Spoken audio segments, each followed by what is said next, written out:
Hello and welcome to this anti-doping overview video specifically for basketball Wales. Considering some of the different aspects of learning, UCAD have broken down all the topics in anti-doping into those that are listed on screen. And those brighter basketballs are probably slightly more aligned with the content from this video, picking through elements of governance from UCAD and WADA through to what image and performance enhancing drugs might be that are contained on the prohibited list, how that would cause an athlete to pick up an ADRV all the way through to medications, TUEs, and then potential supplement use. Hopefully we'll pick up on those over the course of the next few minutes. The governance of anti-doping then is controlled in the UK by UCAD or UK Anti-Doping, and Wales Basketball signed up as one of about 160 national governing bodies that subscribe to UCAD's UK National Anti-Doping Policy. But this isn't just about what we're doing in the UK. This is also a worldwide organisation, and that's where WADA, as the World Anti-Doping Agency, come in, and they set all of the rules which UCAD are signing up to, and then as a national governing body in the UK under UCAD, Wales Basketball are also signing up to as well. So whether an athlete is competing in the UK or abroad, the rules remain the same. When we talk about the rules, these are set out here. So on the right there, that World Anti-Doping Code, updated in 2021, sets out how education and indeed how the process of anti-doping works worldwide across all sports and across all national anti-doping organisations, as long as they're signed up to that WAD code. One of then 8 documents which are called international standards is the prohibited list, and that prohibited list determines what an athlete can and can't put into their body. So it contains all of those prohibited or indeed banned substances. This comes into effect on the 1st of January every year, and that pre-release information comes into place from mid-October through to November and December to prepare athletes and teams ready for its introduction in January. This particular session is recorded right at the end of 2024, and back at the beginning, tramadol was included as a new substance onto the prohibited list. For 2025, there aren't any significant additions like tramadol, but there has been some greater clarity around some of the prohibited substances. So athletes should always recheck any medication or anything they're using with the prohibited list for the 1st of January. There's an additional bit of information: IV infusions, so any points where an athlete is plugged into an intravenous drip, are a prohibited method unless this is part of emergency treatment in a hospital condition. So we often think about anti-doping and being around what an athlete may have put into their body or ingested, but also that prohibited method sits in the prohibited list as well. It is, however, great bedtime reading, and I'm going to give you some toolkit information later to show you how you can better digest that prohibited list. So for athletes who are right up at the top of the pathway playing for GB in any of those 3 top squads, be they men or women, or indeed Super League basketball, then they form part of what UCAD has determined as a national TUE or therapeutic use exemption pool. And they would need to do something slightly different if they were taking a prohibited medication such as a Ritalin or an insulin. Players who are playing in FIBA competitions will need to also understand the definition of who is an international level athlete. So FIBA determined that is athletes competing in any FIBA event and athletes included in a FIBA registered testing pool. So if you are right up at the top end of that particular pathway for basketball, then there is some additional understanding which is required in terms of use of medication, and potentially about whereabouts and ADAMS as well. So please do ask Basketball Wales if you believe that's you or you're playing in any of those competitions. This is a recent news article. I say recent, February 2024, for a gentleman called Pierre Henry, who picked up a 4-year ban for the use of a prohibited method. And that meant that he received a ban from all sport.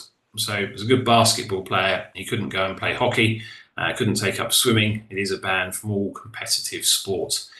So it's not just the sport from which he was participating in at that time. A 4-year ban is a long time, and especially he was at the age of 31, so unlikely to be able to come back at that age, let alone any age.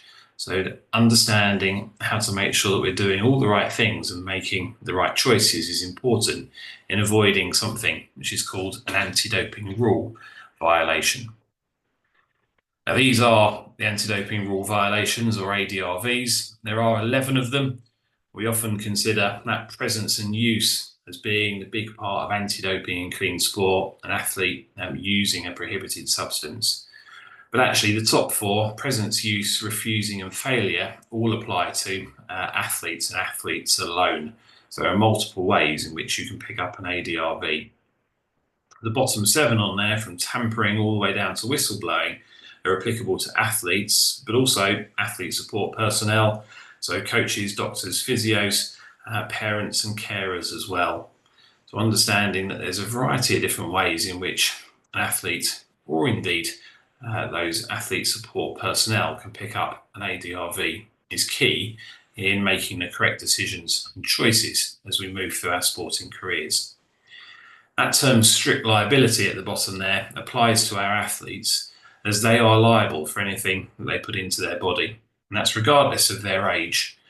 So they can't turn around and blame it on a parent or carer or a team doctor or a physio. The liability sits with them.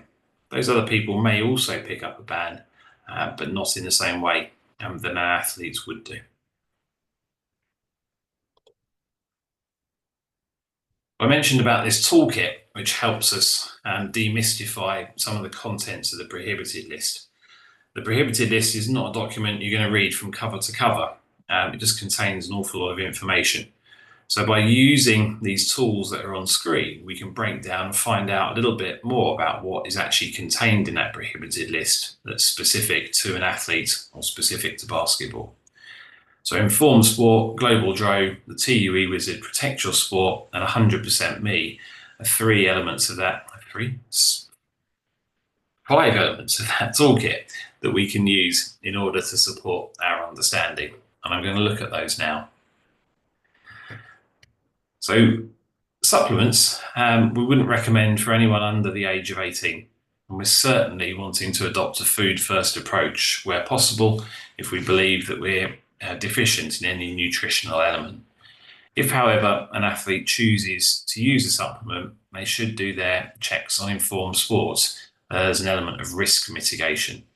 There is a high level of contamination with supplements and no 100% guarantees, even when they've been checked by Informed Sports. So please do consult a registered doctor or nutritionist before taking any supplement, and that batch checking is important alongside the thoughts around, do we really need that supplement in the first place? If I'm taking this supplement, what are the risks of me being tested and being caught having used a banned substance because that supplement was contaminated? And then ultimately, what are the consequences if that supplement was contaminated and that caused me a problem in a test? The QR code in the bottom right hand corner will take you to the Informed Sport website. Similar but very different then are medications. So again, that Global Dro QR code there will take you to Global Dro, and that will allow you to take or to test rather medications that have been bought in the UK or several other countries across the world in order to determine whether they are prohibited or not. So when you do a check of those medications, they will come back with a RAG rating on them. Green, like the Nurofen there, both in and out of competition, means that's currently okay to take, but should always be checked against the prohibited list every 1st of January. Something like the Testo gel at the bottom, prohibited both in and out of competition. I'll explain later on what that in and out of competition time period is, and we'll see there for the inhaler, that's amber, and is conditional. And that's because the dosage of that inhaler over a 24-hour period is important. If you exceed that, then that would come up as being a prohibited level. Whereas our Emerade pen is effectively an adrenaline shot. If we were someone who suffers from allergies to bee stings or a nut allergy, and that's prohibited in competition. But of course, if someone needed that as emergency medical treatment, then they wouldn't be stopped from taking it. But they would need to do a few things afterwards alongside the TUE application in order to ensure that that was noted that they had to use that as part of an emergency medical treatment. Again, Ritalin down there is used for ADHD treatment, or that could be insulin for diabetes, and that's also prohibited in competition.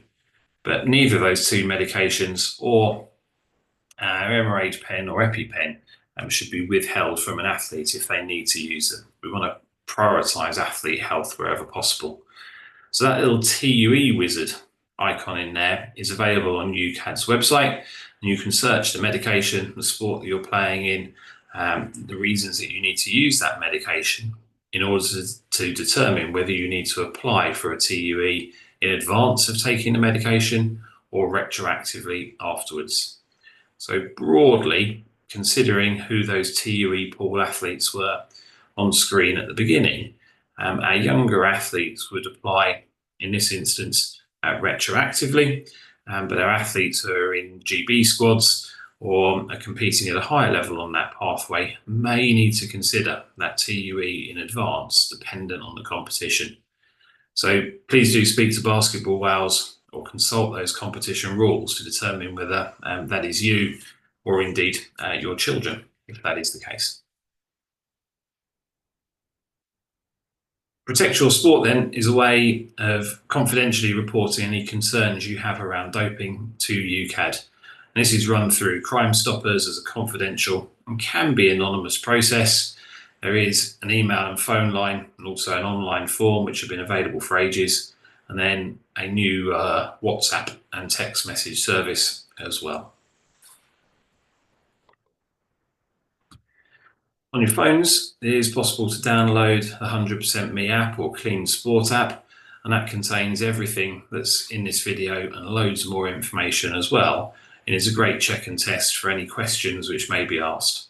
So if you're unsure, we can always look up the answers on the app in the first instance, or indeed contact Basketball Wales or UCAD for any further information. If an athlete's going in to be tested though and knows they could be tested, then certainly having this app will help them with their rights and responsibilities and with any other guidance during that testing procedure. I'm going to play you now a little bit of a video which shows the testing process. Athletes can be tested anytime, anywhere, with no advance notice, as part of an anti-doping programme. Step 1. Notification of selection for a test. Athletes can be notified of selection for a test by a doping control officer, DCO, or chaperone authorised by UCAD or the relevant international federation or major event organiser. The athlete is responsible for providing suitable identification to the chaperone or DCO. This could be a passport or driving licence. It is the athlete's responsibility to stay in full view of the DCO or chaperone from the moment they are notified until completion of sample collection process. An athlete may be accompanied by a representative and an interpreter. Step 2. Reporting for sample collection. Athletes then report to the doping control station as soon as they have been notified. Under certain circumstances, an athlete may request a delay in reporting to the doping control station. Step 3. Urine sample provision. When the athlete is ready, they provide their sample. The athlete should remain in the doping control station until they are ready to do so. Athletes then select a sealed sample collection vessel, check that it is empty, clean, and the seal is intact. They can choose another sample collection vessel if in any doubt. The DCO or chaperone observing the sample provision will be the same gender as the athlete. For some athletes, those under 18 for example, there may be an additional person observing the DCO or chaperone. The athlete must remove enough clothing so that the DCO can have an unobstructed view of urine leaving the body. As much urine as possible should be passed into the vessel, but there has to be at least 90 millilitres. Anything less than 90 millilitres will be treated as a partial sample, and the athletes will be required to remain until they've provided the minimum amount. The athlete then divides the sample between the A sample and B sample bottles and tightly fastens them. The DCO will check the specific gravity of the sample to ensure the urine is not too dilute for the laboratory to conduct its tests. If it is, it could result in the athlete having to provide another sample. Step 4. Recording and certifying the information for samples. The bottle numbers are recorded on the doping control form, and the athlete checks the information is correct. The athlete's name does not appear on the documentation going to the laboratory with the samples.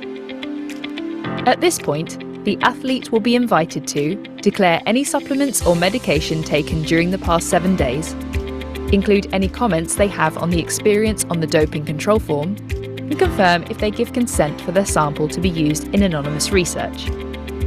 Step 5. Transferring the samples to the I'm going to pause the video at that point, as we don't need to worry about the transfer elements. We're more concerned there about the actual testing process.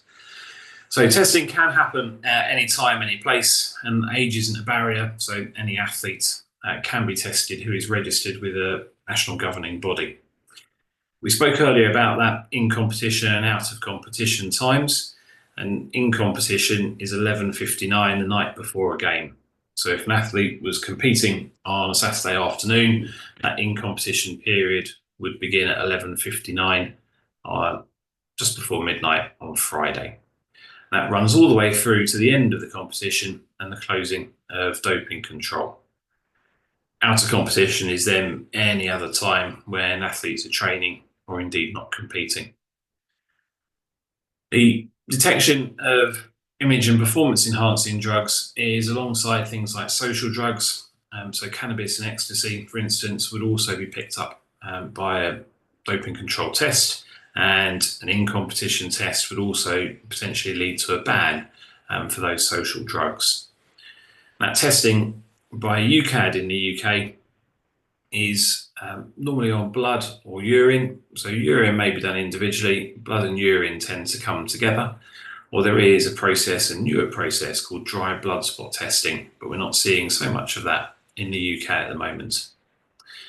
Athletes then do have rights and responsibilities as picked out in that Clean Sport app earlier, and really important that athletes do take a representative with them if they are being tested. Don't ever let an athlete go to testing alone, even if it's just for someone to talk to while they're potentially waiting to be able to provide a sample.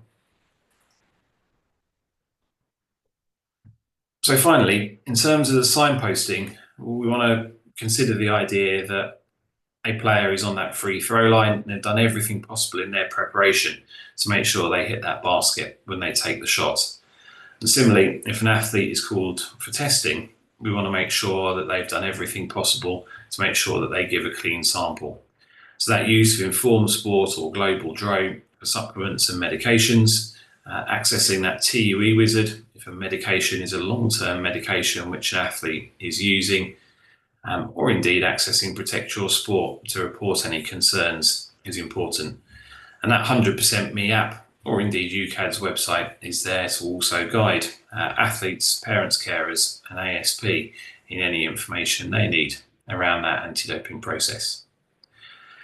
As a reminder, this video was recorded in December 2024 and elements of anti-doping and clean sport do change.